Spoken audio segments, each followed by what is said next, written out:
தூத்துக்குடி மாவட்டம் கோயில்பட்டி பக்கத்துல இருக்கக்கூடிய செண்பகப்பேரி அப்படிங்கிற ஒரு கிராமத்துல கடந்த 23ஆம் தேதி அதிகாலை பாண்டியராஜன் அப்படிங்கிற தேவேந்திர குல வேளாளர் சமூகத்தை சேர்ந்த டிப்ளமா படித்த பட்டதாரி இளைஞன் சில சாதி வெறியர்களால் வெட்டி படுகொலை செய்யப்பட்ட செய்தியை எல்லாரும் பார்த்திருப்பீங்க.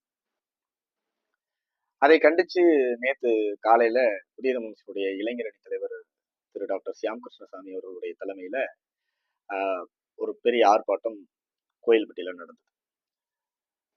இந்த ஆர்ப்பாட்டம் முடித்த பிறகு பாதிக்கப்பட்ட பாண்டியராஜன் அவருடைய வீட்டுக்கு நாங்கள் நிர்வாகிகள் எல்லாம் அங்க போயிருந்தோம். அங்க போன பொழுது பல அதிர்ச்சியான தகவல்கள் அங்கிருந்து சொல்றாங்க.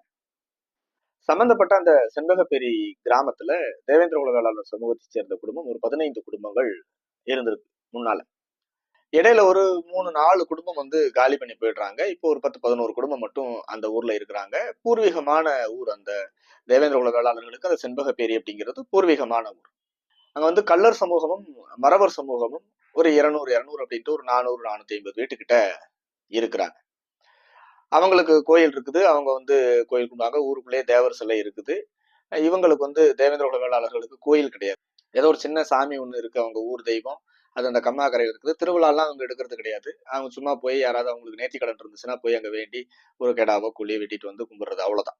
குறிப்பா 2-3 ஆண்டுகளுக்கு முன்பு வரை அந்த ஊர்ல தேவேந்திர குல வேளாளர்களுக்கோ அல்லது கள்ளர் சமூகத்திற்கோ அல்லது மறவர் சமூகத்திற்கோ எந்த விதமான மோதல்களோ அல்லது எந்த விதமான முரண்பாடுகளோ இல்ல. ஒண்ணாமண்ணாதான் இருப்போம். ஈவன் எல்லாருமே கொத்தனார் வேலைக்கு தான். ஓவரால் எல்லாருமே கொத்தனார் வேலை, கட்டடம் சார்ந்த வேலையை தான் அதிகமா அந்த ஊர்ல பண்றாங்க. மறவர் சமூகத்தை சேர்ந்தவர்களும் கள்ளர் சமூகத்தை சேர்ந்தவர்களும் தேவேந்திர குல வேளாளர் சமூகத்தை சேர்ந்தவர்களும் ஒன்னாவே வேலைக்கு போவாங்க. அவங்க கான்ட்ராக்ட் எடுக்கக்கூடிய இடங்களுக்கு இவங்க போறது, இவங்க வேலை எடுக்கக்கூடிய இடங்களுக்கு அவங்க போறது, சித்தாள் வேலைக்கு போறது எல்லாம் கலந்துதான் போயிருக்காங்க. ஒரு 2 ஆண்டுகளுக்கு முன்பு பக்கத்துல கொப்பம்பட்டி அப்படிங்கிற ஊர்ல இருந்து சதீஷ் அப்படிங்கிற ஒருத்தன் ஒரு குடும்பத்தோட இந்த ஊருக்கு பிழைக்கிறதுக்காக செண்பகப்பேரிக்கு வர்றாங்க. அவன் வந்த பின்னாலதான் அந்த ஊர்ல சாதி ரீதியான அந்த சண்டைகள், அதாவது இப்ப சிறுபான்மையா இருக்கக்கூடிய தேவேந்திர குல வேளாளர் சமூகத்தை சேர்ந்த இளைஞர்களை கிண்டல் பண்றது, கேலி செய்யறது, அவங்கள மிரட்டுறது, அப்புறம் அந்த பைக்ல ரொம்ப சத்தமா வண்டியை ஓட்டிட்டு இவங்களோட வீதியில ரொம்ப வேகமா போறது, உருன்னு முறுக்கிறது. அது இந்த கொரோனா டைம்ல ஊரடங்கு இருந்தது இல்லையா, அப்ப எல்லாரும் ஊர்ல தானே இருப்பாங்க. இவன் என்ன பண்றது, கஞ்சா போட்டுட்டு கஞ்சா போதையில வண்டி எடுத்துட்டு உருன்னு முறுக்கிட்டு போறது. அப்ப ரொம்ப சேட்டை பண்றானே அப்படின்ட்டு என்ன பண்றாங்க, இந்த 10 குடும்பத்தை சேர்ந்தவர்களும் சேர்ந்து அந்த ஊருக்கு நுழையிற இடத்துலயே வீடு அவன் வீடுதான் இருக்கு. அப்ப அங்க போய் அவங்க அம்மாட்ட கமெண்ட் பண்றாங்க, ஏமா இந்த மாதிரி உங்க புள்ள இந்த மாதிரி ரொம்ப நடு ரோட்ல ரொம்ப பைக் எடுத்துட்டு ரொம்ப அலிசாட்டியம் பண்ணிட்டு இருக்காங்க, சொல்லி வைங்க. சரிம்மா நாங்க சொல்லி வைக்கிறோம் அப்படின்னு சொல்லியிருக்கிறாங்க. அவன் 2-3 பேரும் அங்க இருக்கக்கூடியவங்கள சேர்த்துக்கிட்டு தொடர்ந்து இது போல சாதி ரீதியான வெறுப்புகளை ஏத்துறது. இவங்க கம்மியா இருக்கிறாங்கன்னு இவங்களுக்கு ஒரு அச்சமூட்டும் வகையில, அச்சுறுத்தும் வகையிலேயே இருக்குது. இவங்க அதனாலேயே என்ன பண்றது, மெயின் ரோடு, அதாவது அந்த ஊருக்கு இவன் வீட்டை தாண்டி தான் உள்ள ஊருக்குள்ள போற ரோடு இருக்குது. ஊரின் நடுப்பகுதியில் இருக்காங்க தேவேந்திர குல வேளாளர்கள். ஆனா இவங்க அந்த சாலையை பயன்படுத்தாம ஊருக்கு பின்புறமாக இருக்கக்கூடிய சாலையை பயன்படுத்தி தான் மற்ற ஊர்களுக்கு போறாங்க. சில ஆண்டுகளுக்கு முன்பு வரை நாடார் சமூகத்தை சேர்ந்தவங்க ஒரு 30-40 குடும்பங்கள் அங்க இருந்திருக்கு. அவங்க இதே பிரச்சனையில இப்ப யாருமே இல்லை, எல்லாரும் காலி பண்ணி போயிட்டாங்க. இப்ப இவங்களையும் இந்த 10 குடும்பத்தையும் காலி பண்ணிட்டோம்னா அங்க இருக்கக்கூடிய அந்த வீடு, சொத்து பத்து, அந்த கொஞ்சம் பேருக்கு இருக்கக்கூடிய நிலங்கள், இதை எல்லாத்தையும் அபகரிச்சுக்கலாங்கிற நோக்கத்துல இந்த தாக்குதல், இந்த மாதிரியான அப்பப்ப பண்ணக்கூடிய சேட்டைகள் நடந்துட்டு இருக்குது அப்படின்னு சொன்னாலும் கூட, மிக முக்கியமா அங்க இருக்கக்கூடிய ரேஷன் அரிசியை கடத்துற வேலைய அந்த பையன் பண்ணிட்டு இருக்கான். சின்ன பையன் தான், அவனுக்கு ஒரு 23-24 வயசு தான் இருக்கும். அவன் பண்ணிட்டு இருந்திருக்கான். கயத்தாறுல இருந்து ஆளுகளை கூப்பிட்டு பண்ணிட்டு இப்ப கூட அந்த அண்மையில கூட அந்த அரிசி வியாபாரி கைது செய்யப்பட்டார். அது இல்லாம வேற ஊர்ல கஞ்சா பொட்டலங்களை வாங்கிட்டு இந்த ஊருக்கு சப்ளை பண்ற வேலையை செஞ்சுட்டு இருக்கான்.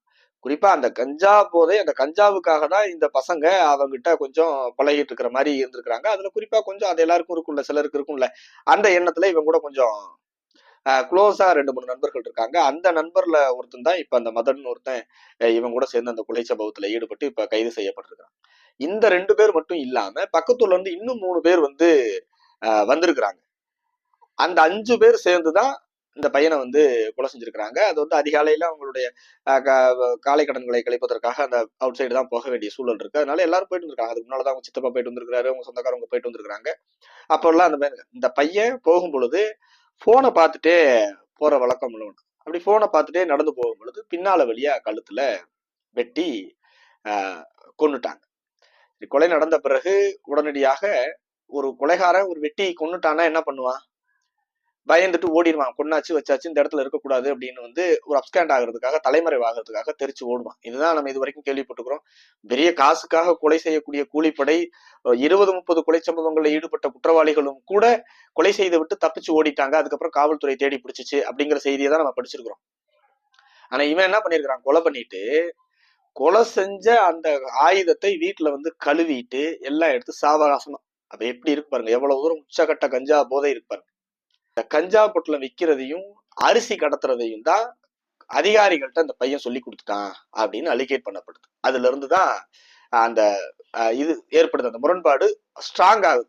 10 வீடு இருக்கிறவன் நீ என்ன எப்படி இது பண்ணலாம் அப்படின்னு. எப்பவுமே இவன் கஞ்சாவை சாதாரணமா உட்காந்து ஏதோ ஒரு ஊர்ல ஏதோ ஒரு இடத்துல உட்காந்து கஞ்சாவை போட்டு சாதாரணமா குடிக்கக்கூடிய வழக்கம் உள்ளவன்.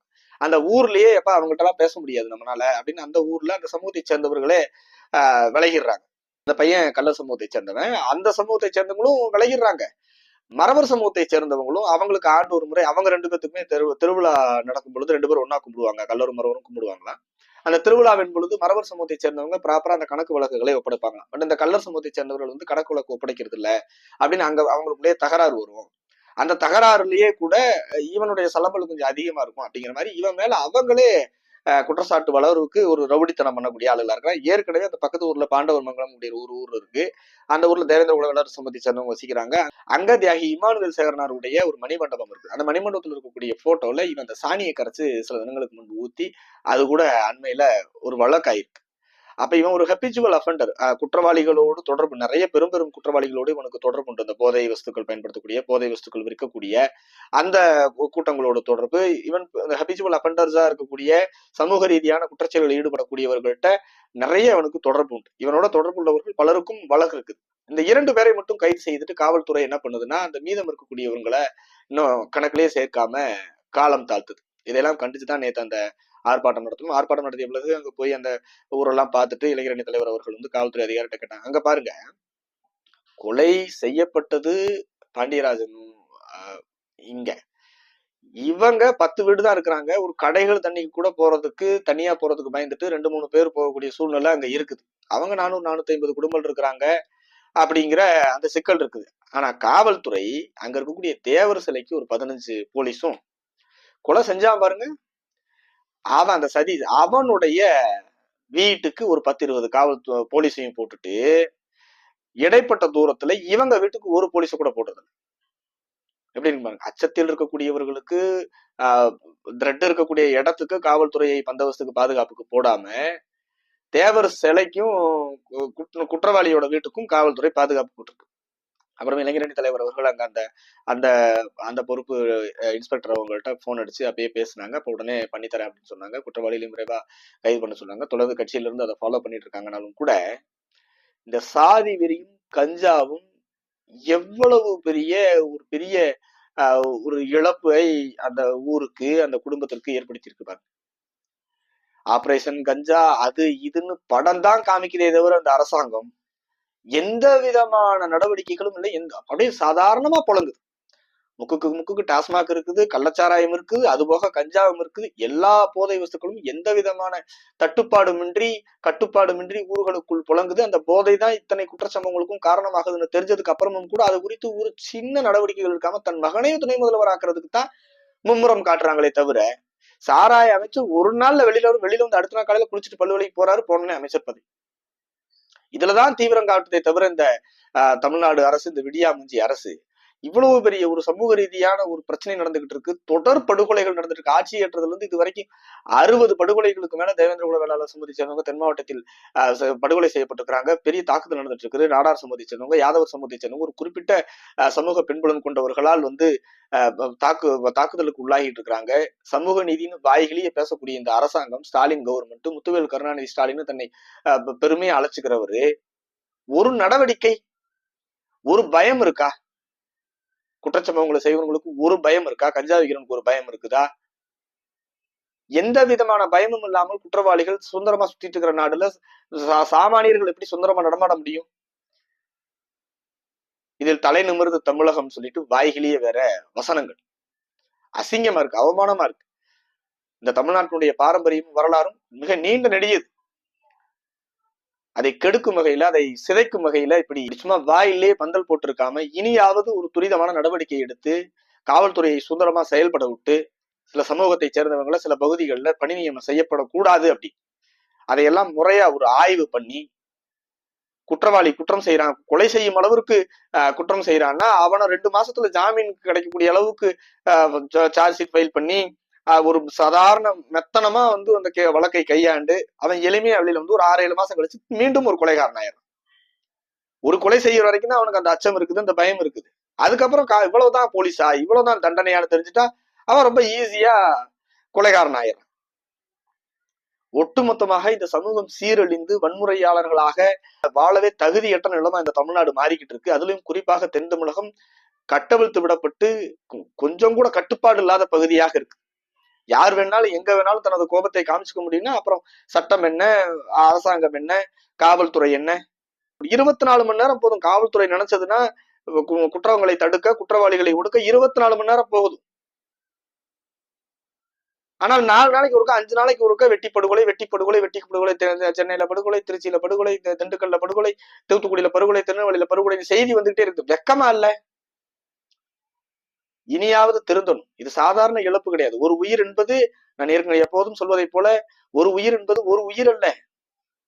அவருக்கு குடும்பம் இருக்குது, அவர் சார்ந்த சமூகம் இருக்குது, அவருக்கு ஆதரவாக இயக்கங்கள் இருக்கும்.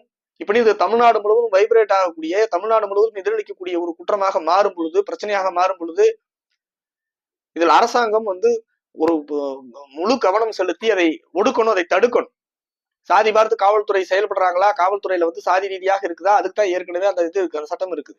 அதன்படி முறைய ஆய்வு செஞ்சு எல்லாத்தையும் மாத்தி டிரான்ஸ்பர் பண்ணி ஒரு சுய ஒழுக்கமுள்ள காவலர்களை தென் தமிழகத்துல நியமிச்சு இதை ஒடுக்கணும், தடுக்கணும். இல்லைன்னா ரத்த காடாயிரும், கலவர பூமி ஆயிரும். அமைதியான சூழல்ல தென் தமிழகம் இருக்கக்கூடிய சூழ்நிலையிலே இருக்காது. எல்லாருக்கும் தான் பாதிப்பு. கொலை ஆகிறவனுக்கும் பாதிப்பு, கொலை செய்யறவனுக்கும் குடும்பத்துக்கும் பாதிப்பு. தமிழ்நாட்டினுடைய தென்தமிழத்தினுடைய வளர்ச்சியே நின்று போய் கிடக்குதுன்னா இந்த மாதிரியான குற்றச்சம்பவங்கள் நடக்கிறதோட பின்னாடி தான். வேற யாரும் அங்க இன்வெஸ்ட் பண்ண வரமாட்டான், யாரும் தொழில் தொடங்க வரமாட்டான். வேலை வாய்ப்புகள் இல்லாம வேற வழியே இல்லாம அவன் குற்றவாளி ஆயிடுறான். ஒரு இண்டஸ்ட்ரி வர முடியல, ஒரு தொழிற்சாலைகள் அங்க வர முடியல, விவசாயம் சரியா செய்ய முடியல, பத்தாததுக்கு வறட்சி. இவ்வளவு பிரச்சனைகள் நடுவுல தென் தமிழகம் எப்படி முன்னேறும்? அவன் வேலையே இல்லாம இருக்கனால ஆண்ட பரம்பரை வரலாறு பேசிட்டு மீசை திரிக்கிட்டு அருவா படத்தை போட்டு ரீல்ஸ் போட்டுக்கிட்டு அந்த போதையில எவனாவது ஒருத்தன் குற்றப்பின்னணி உள்ளவங்களோட தொடர்பு ஏற்படுது. அந்த சாதி போதை, சாதி மமதை வருது. உடனே 7 செல் இல்லாம இருக்கக்கூடியவங்க ஏதோ ஒரு இடத்துல தன் வீரத்தை காமிக்கிறது, ஏதோ ஒரு குற்றம் நடக்குது, அப்புறம் அவன் ஜெயிலுக்குள்ள, அவன் குடும்பம் இதுல, இவன் குடும்பம் இப்படியே. இது எவ்வளவு பெரிய தாக்கத்தை ஏற்படுத்துது, இது எவ்வளவு பெரிய பின்னடைவு. இனியாவது கொஞ்சமாவது மனச்சான்றோடு, கொஞ்சமாவது பொறுப்புணர்ச்சியோடு நடந்து கொண்டு இந்த அரசாங்கம் அமைதியை, சமூக அமைதியை கொண்டு வருவதற்கு துரிதமான நடவடிக்கைகள் எடுத்துக்கணும்.